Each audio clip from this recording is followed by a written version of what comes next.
یہودیوں کے پاس اللہ رب العزت نے اپنے نبی کے ذریعے پیغام بھیجا کہ ان کو کہو کہ ہفتے کے دن مچھلیاں نہیں پکڑنی، ہفتے کے دن مچھلیاں نہیں پکڑنی۔ تو اب انہوں نے کیا کہا کہ انہوں نے گڑھے کھود لیے تاکہ اس میں مچھلیاں، اب دیکھیں قدرتی طور پر ہوا ایسے کہ اتوار سے لے کر اگلے جمعے تک مچھلیاں نہیں آتی تھی، تھوڑی آتی تھی۔ ہفتے والے دن جس دن اللہ نے کہا تھا کہ مچھلیاں نہیں پکڑنی، اس دن مچھلیاں بھی زیادہ ہوتی تھی اور اوپر اچھل اچھل کے آتی تھی۔ تو یہ جو تھے یہودی، ان سے برداشت نہ ہوا، پھر انہوں نے گڑھے کھود دیے اس کے اندر۔ اور ایک روایت میں آتا ہے کہ جال یہ ہفتے والے دن پھینک دیتے تھے، اس میں جب مچھلیاں اکٹھی ہو جاتی تھی اس کو اوپر سے بند کر دیتے تھے، تو پھر بعد میں اس کو نکال لیتے تھے۔ تو یہ تعویلیں نکالی انہوں نے کہ ہم ہفتے والے دن تو نہیں پکڑیں گے۔ تو ان میں پھر 3 گروہ بن گئے، اس آبادی میں 3 گروہ بن گئے، گروپ سمجھ لیں۔ ایک گروپ ایسا بنا کہ وہ مچھلیاں اس میں باندھ کر رکھ لیتا تھا، تو انہوں نے حکم کی نافرمانی، اللہ کی نافرمانی کی۔ اس میں ایک گروپ ایسا بنا کہ جو اللہ والے تھے، انہوں نے دیکھا یہ جو ہے گناہ کر رہے ہیں، اللہ کا عذاب آ جائے گا، ہم یہ بستی چھوڑ کر اپنی علیحدہ بستی بنائیں۔ انہوں نے وہ بستی چھوڑی چند ایک آدمیوں نے، اور الگ کسی بستی میں جا کر رہنے لگے، وہاں اللہ کی عبادت کرنے لگے۔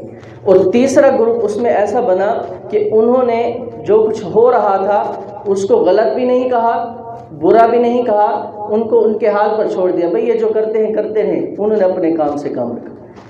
اب پھر کچھ دن گزرتے ہیں، جو وہ نیک لوگ تھے انہوں نے دیکھا بھئی ساتھ والی بستی سے کوئی آواز نہیں آ رہی، کسی کی کوئی نظر نہیں آ رہا، جا کر دیکھو تو صحیح۔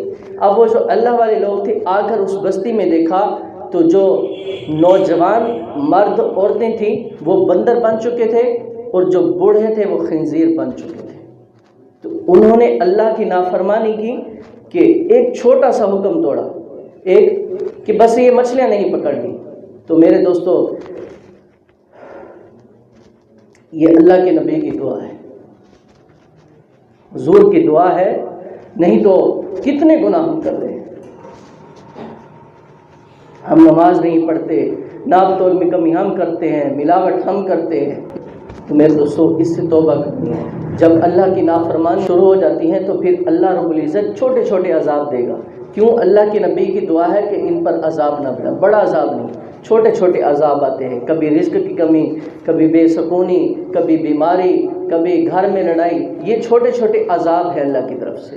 تو ایسے ہم جسمانی بیماری کا علاج کرتے ہیں اور اس کا پرہیز کرتے ہیں، ایسے ہی اپنی روحانی جو ہے بیماریاں ہیں ان کا علاج یہی ہے کہ ہم گناہوں کو چھوڑ دیں، پرہیز یہی ہے کہ ہم گناہوں والی محفل چھوڑ دیں۔ اللہ ہمیں عمل